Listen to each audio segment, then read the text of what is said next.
un poble neerlandès a 20 quilòmetres al nord d'Amsterdam farà pagar per entrar-hi. Té 100 habitants i rep 3 milions de turistes l'any. Hosti. O sigui, el poble es diu Sanseschans, que no he ficat molt accent neerlandès tampoc, perquè tampoc cal, que significa fortificació de Zan, que deu ser un nom d'una persona, d'acord? I és el 1574 un governador al servei de Guillem d'Orange va fer construir als compatriotes holandesos fortificacions contra les tropes espanyoles en aquest territori. I es veu que va funcionar, va funcionar. Vale, mira, visitar-lo costarà 17,50 euros per persona. Carai.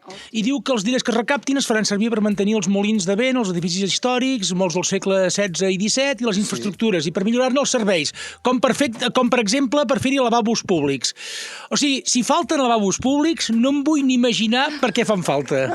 Perquè, a veure, una cosa són les femtes d'una dieta equilibrada d'una persona treballadora, que més o menys, i una altra són les femtes d'un turista sobrealimentat, que se't pixa a la tanca de casa teva i te la crema. És com, té una orina que és com bava de l'Alien, saps, el de la pel·lícula?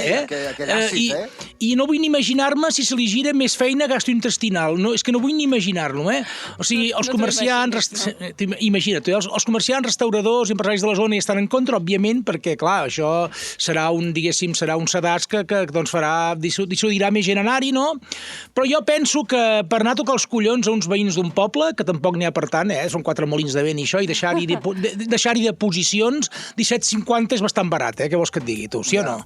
Sí, no està malament, em sembla bé a mi, Com a Venècia. Ja està bé. Exacte, clar, ja està bé. Que s'hi val tot, no s'hi val tot. Aneu a cagar a casa vostra, tio, saps què vull dir? No, aneu a cagar a casa vostra, és igual, va.